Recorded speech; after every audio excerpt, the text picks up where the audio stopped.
अस्सलाम वालेकुम क्लास। आज हम कैपिटल बजटिंग कैश फ्लोज को देखते हैं। चैप्टर 11 है। आज के लेक्चर के लर्निंग गोल्स होंगे जो कैश फ्लो कंपोनेंट्स हैं, तीन बड़े, उनको हमने डिस्कस करना है। फिर एक कॉन्सेप्ट है रेलेवेंट कैश फ्लोज का, एक्सपेंशन और रिप्लेसमेंट डिसीजंस में उनकी क्या इम्प्लीकेशंस हैं। फिर सम कॉस्ट क्या होती है, अपॉर्चुनिटी कॉस्ट क्या होती है, और इंटरनेशनल कैपिटल बजटिंग हम कैसे कर सकते हैं। फिर हमारा तीसरा इम्पॉर्टेंट गोल होगा इनिशियल इन्वेस्टमेंट कैलकुलेट करनी है हमें, जो भी हम कैपिटल एक्सपेंडिचर कर रहे हैं। नेक्स्ट गोल होगा tax implications associated with sale of old assets, वो हम देखेंगे। Relevant operating cash inflows associated with the proposed capital expenditure, and then we'll try to determine the terminal cash flow associated with the proposed capital expenditure. So हम start करते हैं relevant cash flows के concept से. So it is basically necessary to evaluate investment opportunities. Financial managers जो है उन्हें relevant cash flows जानना बहुत जरूरी है. वो क्या है? The incremental cash outflow or investment and resulting subsequent inflows associated with the proposed capital expenditure. जो specific to the expenditure है उसके साथ inflows and outflows जो associated हैं वो basically relevant cash flows कहलाएंगे। फिर आपका incremental cash flows का concept है, they are the additional cash flows, चाहे वो outflows हों या inflows हों, expected to result from a proposed capital expenditure. So जो इजाफी कैश फ्लो हमें मिलता है एक नई इन्वेस्टमेंट करने से, चाहे वो उसके आउटफ्लोज हों, इनिशियल इन्वेस्टमेंट करने के लिए हमें आउटफ्लो की ज़रूरत पड़ती है, इन्वेस्ट करेंगे तो वो एसेट आएगा और वो हमें डिजायर्ड रिटर्न देगा, अदरवाइज तो हमें उससे कोई रिटर्न नहीं मिलने वाला। तो जो इजाफी कैश फ्लो मिलेगा हमें, चाहे वो आउटफ्लो हो या इनफ्लो हो, वो बेसिकली इंक्रीमेंटल कैश फ्लो कहलाएगा। सो यहाँ पे आपको एथिक्स पे फोकस की एक जब एग्जांपल कोड की जा रही है। सो अब एक्यूरेसी की बात हो रही है कि आप कितना एक्यूरेट जो है वो रिजल्ट्स डिड्यूस करते हैं। सो एग्जांपल देखते हैं। Because estimates of a cash flows from an investment project involve making assumptions about the future, they may be subject to considerable error. तो एक चीज आपने ध्यान में रखनी है, एरर होंगे, लेकिन आप जो है वो जितना कंजर्वेटिव या एक बेस्ट सिनारियो जो है, बेस्ट केस सिनारियो में कैश फ्लोज जब आप फोरकास्ट करेंगे या जज करेंगे तो एरर्स के चांसेस कम हैं, क्योंकि फ्यूचर कैश फ्लोज हैं। तो एक्यूरेट या 100% आप ये कहेंगे एक्यूरेसी अचीव करना वो नामुमकिन की बात है। इस वजह से आपको ये एक बात ध्यान में रखनी है कि आपके डिसीजंस आपको डिजायर्ड कैश फ्लोज शायद ना दें। फिर जो सेकंड सिनारियो उसने कहा है, mergers and acquisitions in recent years have produced a disheartening negative 12% return on investment. So ये एम्पिरिकल स्टडी हमारे सामने आ गई कि इन जनरल मर्जर्स और एक्विजिशंस एज अ होल जो है वो -12% रिटर्न ऑन इन्वेस्टमेंट दे रहे हैं। इसका मतलब ये है कि मर्जर्स एंड एक्विजिशंस इतने कोई फ्रूटफुल नहीं हो रहे, साबित हो रहे आपकी कंपनी की परफॉर्मेंस में। Improvements in valuation techniques can be negated when the process deteriorates into a game of tweaking the numbers to justify a deal the CEO wants to do, regardless of price. फिर हम वो एक unethical behaviour जब execute करते हैं, हम different valuation techniques जो है वो यूज़ करके ऐसे नंबर्स जनरेट करने की कोशिश करते हैं जो सीईओ का जो डिसीजन है उसको हमने जस्टिफाई करना।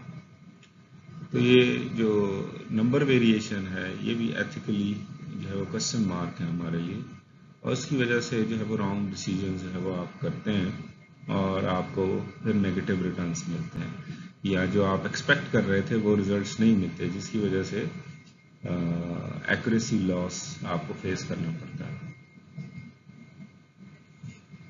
अब क्वेश्चन ये है, what would be your options when faced with the demands of an imperial CEO who expects you to make it work? So brainstorm several options में आपके पास फिर वही ऊपर वाली सारी जो एलिमेंट्स हैं वो आप सामने रखेंगे। एक तो ये कि नंबर गेम आप जो है वो चेंज करके उसको वर्केबल सोल्यूशन में कन्वर्ट कर सकते हैं। फिर फॉल्स डेटा जो है वो एंटर कर सकते हैं। फिर आप अपने कैश इनफ्लोज को ओवर एस्टिमेट कर सकते हैं। न्यूमरस वेज है जिसकी वजह से आप किसी भी प्रोजेक्ट को एक्सेप्टेबल बना सकते हैं।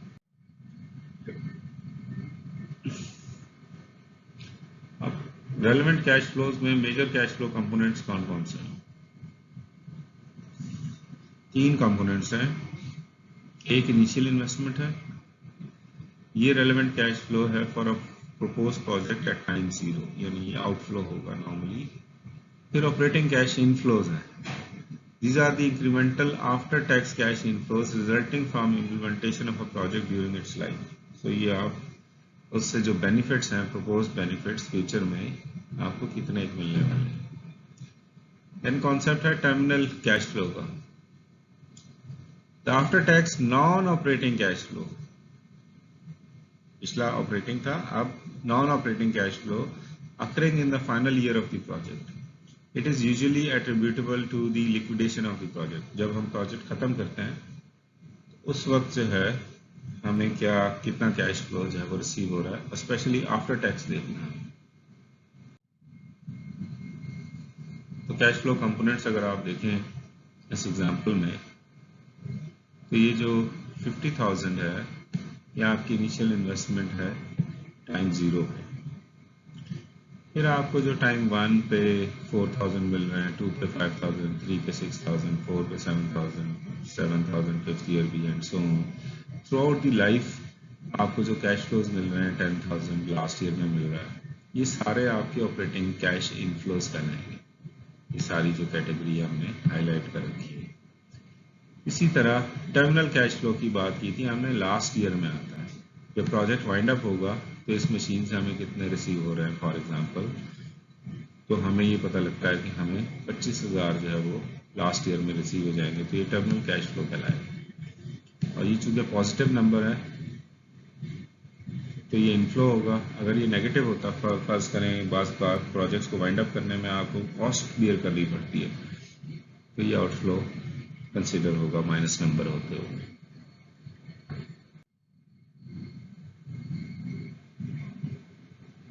अब एक्सपेंशन और रिप्लेसमेंट डिसीजंस के एस्पेक्ट में चीज़ों को देखते हैं। Developing relevant cash flows estimates is most straight forward in the case of expansion decisions, क्योंकि नई मशीन लग रही होती है तो उसमें आप सिर्फ उसी के एलिमेंट्स को बड़े आराम से देख सकते हैं। In this case, the initial investment, operating cash inflows and terminal cash flows are merely the after-tax cash outflow and inflows associated with the proposed capital expenditure. जो उसके साथ जो proposed capital expenditure था उसके साथ जो भी associated inflows and outflows हैं वो हम बड़े आराम से identify कर सकते हैं। But then identifying relevant cash flows for replacement decisions is more complicated because the firm must identify the incremental cash outflow and inflows that would result from the proposed replacement.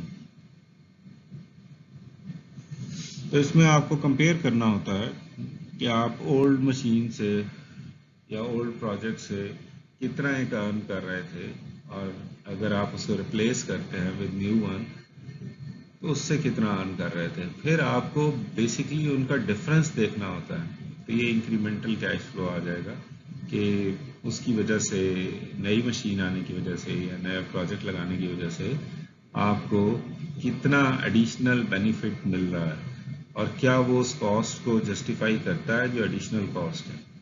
तो ये आपके replacement decision में ये एक important factor जो है वो अपना रोल प्ले करेगा। सो रिप्लेसमेंट डिसीजंस में रेलेवेंट कैश फ्लोज कौन कौन से होंगे। अगर हम बात करें इनिशियल इन्वेस्टमेंट की, तो इनिशियल इन्वेस्टमेंट आपकी कैलकुलेट होती है initial investment needed to acquire new asset, जो आपने नया एसेट लेने में जो कॉस्ट चाहिए, आपको आउटफ्लो चाहिए, उसमें से माइनस करेंगे after tax cash inflows from liquidation of old assets, यानी इंटरनल कैश फ्लोज का फाइंड आउट करके आप इसमें आफ्टर टैक्स कैश इनफ्लोज देखेंगे, वो आप इसमें से लेस कर देंगे, तो आपको ये पता लगेगा कि आपकी इनिशियल इन्वेस्टमेंट कितनी है। यानी फर्ज करें यहाँ पे हमें नए मशीन को या नए एसेट को एक्वायर करने में 1 मिलियन लग रहा है, और आफ्टर टैक्स कैश इनफ्लोज जब हम पुरानी मशीन बेचते हैं तो उससे हमें मिल रहे हैं 1 लाख रुपए। तो 1 मिलियन में से 1 लाख माइनस करेंगे तो पता ही लगेगा कि इनिशियल इन्वेस्टमेंट इस प्रोजेक्ट की 9 लाख है। फिर ऑपरेटिंग कैश इनफ्लोज हैं, वो कैसे फाइंड आउट होते हैं। Operating cash inflows from new asset minus operating cash inflows from old asset, जैसे अभी हम बात कर रहे थे, उनका डिफरेंस देखना है हमने, तो हमने इंक्रीमेंटल एस्पेक्ट देखना है। फिर टर्मिनल कैश फ्लो, हम इसका कैसे फाइंड आउट कर सकते हैं, वो है after tax cash flows from termination of new asset और after tax cash flows from termination of old asset. तो उसको टर्मिनेट करके उससे कितना मिल रहा है और इससे कितना मिल रहा है, और इन दोनों का डिफरेंस है वो हमें यहाँ पे टर्मिनल कैश फ्लो बताएगा। फर्स्ट करें नई मशीन हमने जो 1 मिलियन की ली थी, आफ्टर इट्स लाइफ हम इसको फर्स्ट करते हैं 1 लाख में बेच देंगे, और ये हमारे पास आफ्टर टैक्स ओल्ड एसेट की टर्मिनेशन वैल्यू आ रही है 20,000। सो 1 लाख माइनस 20,000, तो पता ही लगेगा कि 80,000 हमारा टर्मिनल कैश फ्लो। अच्छा जी, अब हम देखते हैं sunk cost और opportunity cost में difference. Sunk costs are basically cash outlays that have already been made and therefore have no effect on cash flows relevant to the current decision. Sunk costs should not be included in the project's incremental cash flows. So अभी जब हम कह रहे हैं कि sunk cost वो cost हैं जो पास्ट में इनकर हो चुकी हैं और इसका करंट डिसीजन के साथ कोई ताल्लुक नहीं है, जब उनका करंट डिसीजन के साथ कोई ताल्लुक नहीं है तो फिर वो इंक्रीमेंटल कैश फ्लोज में कैसे अपना रोल प्ले करेंगे। इसका मतलब यह है कि उनको हम बिल्कुल भी उसमें शामिल नहीं कर सकते। इसकी एग्जांपल हम ऐसे देख सकते हैं कि हमने एक ज़मीन का टुकड़ा लिया था जहाँ पे हमने मशीनरी लगाई थी आज से 10 साल पहले, और उस मशीनरी से हम बेनिफिट लेते रहे, उस ज़मीन पे ही वो ऑब्वियसली इंस्टॉल था और उससे हम बेनिफिट लेते रहे। लेकिन अब हम उस मशीन को जो है वो रिप्लेस करना चाह रहे हैं, वो जाएगी, उसकी जगह नई मशीन आएगी, ज़मीन तो वही रहेगी ना, उसके लिए तो हम पहले कॉस्ट पे कर चुके हैं, तो वो हमारी संक कॉस्ट है, और इस ज़मीन की कॉस्ट का आज के इस डिसीजन में कोई लेना देना नहीं होगा। तो इस वजह से वो जो कॉस्ट ऑफ लैंड थी वो बेसिकली इस डिसीजन के केस में संक कॉस्ट कंसिडर होगी। फिर अपॉर्चुनिटी कॉस्ट क्या है? They are the cash flows that would be realized from the best alternative use of an owned asset. So alternative जो है बेस्ट अल्टरनेटिव, बेस्ट तो तब आएगा जब आपके पास बहुत सारी ऑप्शंस हो। सो आपके पास फर्स्ट करें मशीन लगाने की 4 ऑप्शंस थी, 4 डिफरेंट टाइप्स ऑफ मशीन आप लगा सकते थे, लेकिन आपने एक चूज की, बाकी 3 आपने चूज नहीं की। तो जो चूज की वो तो आपकी रेलेवेंट कैश फ्लो में इंक्लूड हो जाएगी, लेकिन जो आपने चूज नहीं की वो बेसिकली आपकी अपॉर्चुनिटी कॉस्ट में आ जाएंगी। ये जो अपॉर्चुनिटी कॉस्ट हैं they should be included as cash outflows when one is determining a project's incremental cash flow. तो जो इंक्रीमेंटल कैश फ्लोज हम देख रहे हैं उसमें हम जो है इसको इंक्लूड करेंगे। सो फर्स्ट करें एक मशीन लगाने से हमें बेनिफिट हो सकता था 4,000, एक मशीन लगाने से हमें बेनिफिट हो सकता था 5,000। ये जो डिफरेंस है, ये डिफरेंस है वो हम जब अपने cash flows relevant cash flows calculate कर रहे होंगे इंक्रीमेंटल, उसमें हम इसको अकाउंट फॉर जरूर करेंगे। एग्जाम्पल में देखते हैं, हम इसको समझने की कोशिश करते हैं कि इसमें संक कॉस्ट और अपॉर्चुनिटी कॉस्ट कौन कौन सी हैं. Genco equipment is considering renewing its drill press X12, which is purchased 3 years earlier for $237,000 by retrofitting it with the computerized control system from an obsolete piece of equipment it owns. Obsolete यानी एक equipment जो है वो उनका obsolete होता जा रहा है. The obsolete equipment could be sold today for a high bid of 42,000. So आज ये 42,000 का सेल हो जाएगा जो इक्विपमेंट वो obsolete करने जा रहा है. But without its computerized control system, it would be worth nothing. लेकिन computerized control system अगर हम हटा दें तो इसकी कीमत जो है वो कुछ भी नहीं होगी. अब जो 237,000 cost of drill press X12 is a sunk cost because it represents an earlier cash outlay. ये जो पहले हमने जो मशीन खरीदी थी 2,37,000 में, वो बेसिकली संक कॉस्ट हो गई क्योंकि वो हमने 3 साल पहले जो है वो खर्च कर दिए थे इस मशीन. अब वो लग चुके हुए हैं, वो अब आपको वापस नहीं आ सकती. Although Genco owns the obsolete piece of equipment, the proposed use of its computerized control system represents an opportunity cost of 42,000. So अब अगर हम कंप्यूटराइज सिस्टम यूज करते हैं तो उसकी जो अपॉर्चुनिटी कॉस्ट बनती है वो 42,000 बनती है क्योंकि कंप्यूटराइज सिस्टम के साथ जो इक्विपमेंट अटैच है वो उसके बगैर जीरो हो जाता है. So अगर हम कंप्यूटराइज सिस्टम रखते हैं इसका मतलब ये है कि वो 42,000 हम ओन कर रहे हैं उस कॉस्ट को. The highest price at which it could be sold today. So इस वजह से ये जो 42,000 है ये हमारी अपॉर्चुनिटी कॉस्ट बन जाएगी.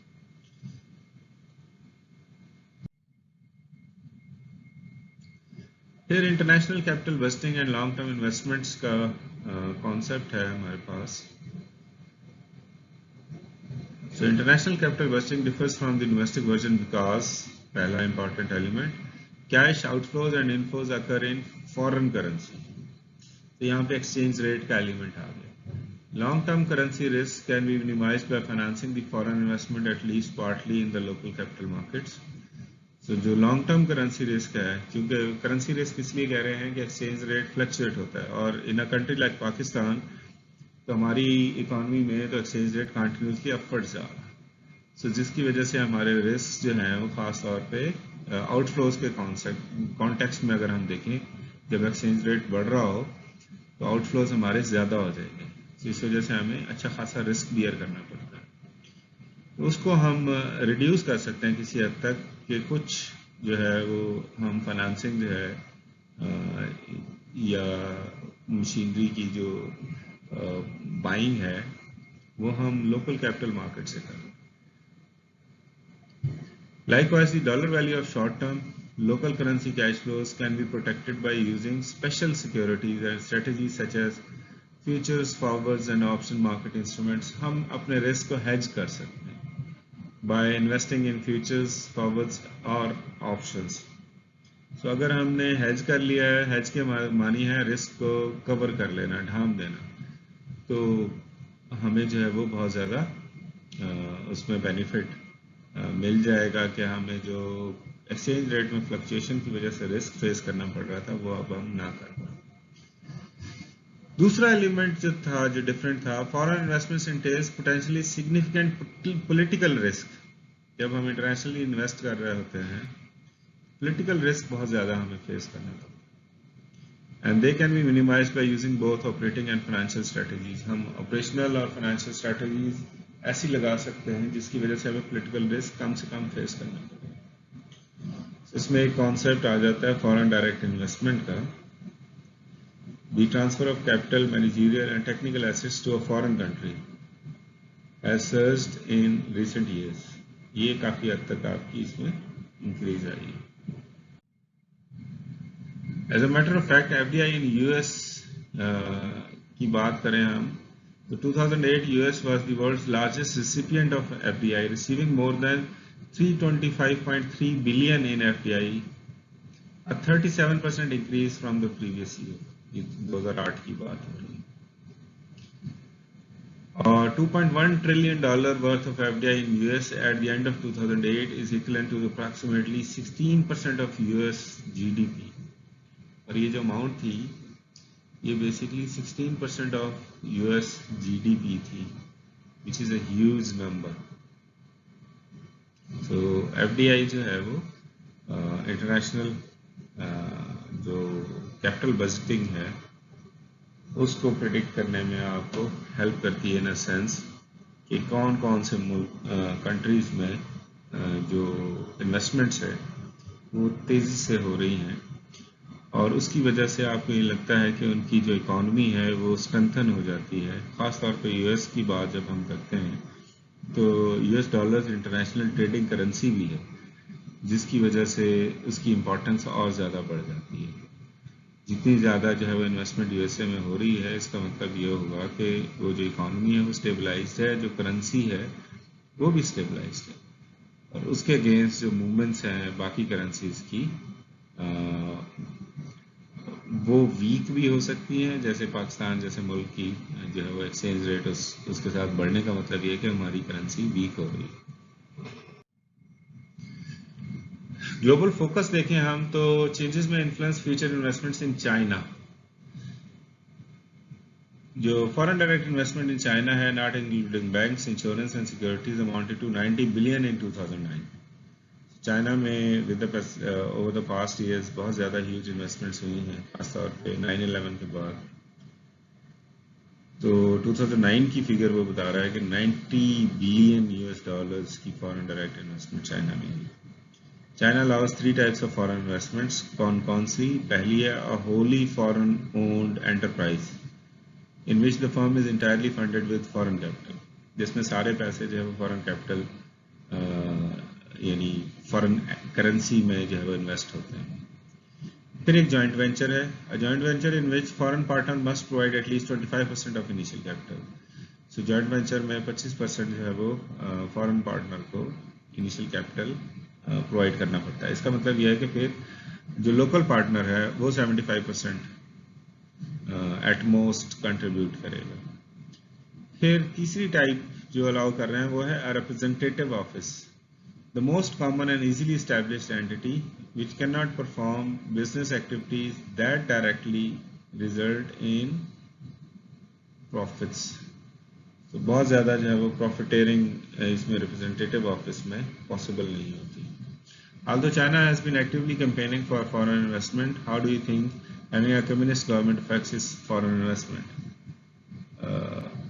बहुत सारे मुल्कों ने और बहुत सारी कंपनियों ने वहाँ पे अपने प्रोडक्शन प्लांट्स ऑफिसेज इस्टेब्लिश किए. उसमें जो मेजर कंसर्न था वो था आपकी चीप लेबर. इसके अलावा जो आपकी एनर्जी कॉस्ट थी वो ना होने के बराबर वो आपसे चार्ज कर रहे थे. इवन टैक्सेस में जो है वो 10-10 साल के 15-15 साल के ग्रेस पीरियड्स आपको मिले, जिसकी वजह से इन्वेस्टमेंट्स बहुत ज़्यादा चाइना में अट्रैक्ट हुई हैं. जो पॉलिटिकल रिस्क के एस्पेक्ट में अगर हम बात करें तो पॉलिटिकल रिस्क असेस किया है हर उसने कंपनी ने जो इंटरनेशनली आई है. सो उसकी वजह से आपको ये भी नज़र आता है कि ये जो joint venture type of firms जो चाइना ने ऑफर की थी कि जेवी कर लें आप हमारे लोकल पार्टनर्स के साथ, ये बहुत ज़्यादा इस्टेब्लिश हुई हैं as compared to wholly foreign owned enterprises. ये बहुत कम है. सो इस वजह से जेवी की वजह से जो पॉलिटिकल रिस्क इस कम्युनिस्ट गवर्नमेंट की वजह से अगर हमें फेस करने पड़ रहे थे वो सारे काफ़ी हद तक हमने उसको मिटिगेट कर लिए कि जो local partners majority share holder होंगे तो उसकी वजह से जो पॉलिटिकल रिस्क है वो हमारा किसी न किसी हद तक एब्जॉर्ब हो जाएगा और हम तक उसका इफेक्ट नहीं आएगा. अब जो इनिशियल इन्वेस्टमेंट है उसके बेसिक फॉर्मेट्स हम ज़रा देख लें, ये इम्पॉर्टेंट हैं.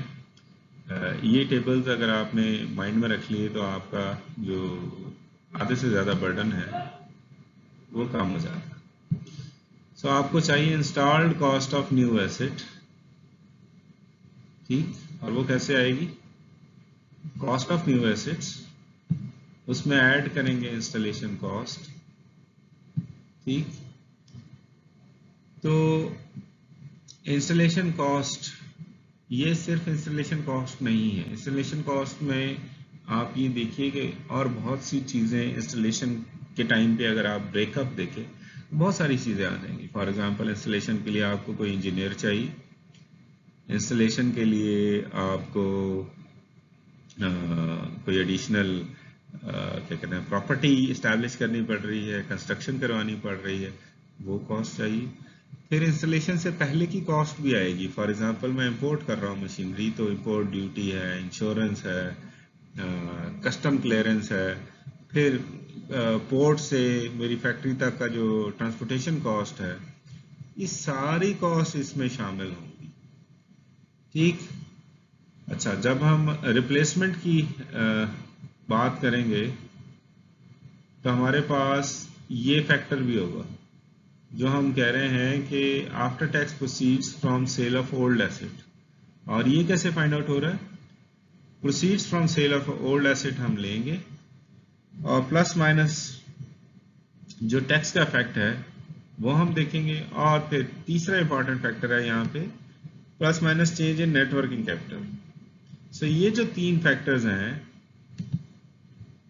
ये वाले, ये बेसिकली ये हमारा after tax proceeds from sale of old asset आएगा। तो ये हमारा रिप्लेसमेंट के केस में होगा। और इन सब को जब हम प्लस माइनस करेंगे तो हमारे पास आ जाती है इनिशियल इन्वेस्टमेंट। सो ये जो फैक्टर्स हैं ये आएंगे रिप्लेसमेंट के केस में, और इसका मतलब ये है कि ये दो फैक्टर्स होंगे सिर्फ हमारे न्यू इम्प्लीमेंटेशन, जो इनिशियल इन्वेस्टमेंट है उसको फाइंड आउट करने के लिए। सो नई मशीन को इम्प्लीमेंट करना हो तो हम सिर्फ फर्स्ट जो है वो 2 स्टेप्स लेंगे, cost of new machine plus installation cost. Installation cost में हमने कहा है कि बहुत सारी चीज़ें उसमें आ सकती हैं, तो उसको आपने ध्यान में रखना है कि कंबाइंड फैक्टर दिया हो, नंबर दिया हो इंस्टॉलेशन कॉस्ट का, फिर तो आसान है। लेकिन अगर उसका ब्रेकअप दिया हो तो प्लीज़ उसमें से आपने क्लासिफाई कर लेना है कि कौन कौन सा एलिमेंट्स है वो मुझे इंस्टॉलेशन के लिए लाजमी चाहिए, तो वो उसमें आ जाए।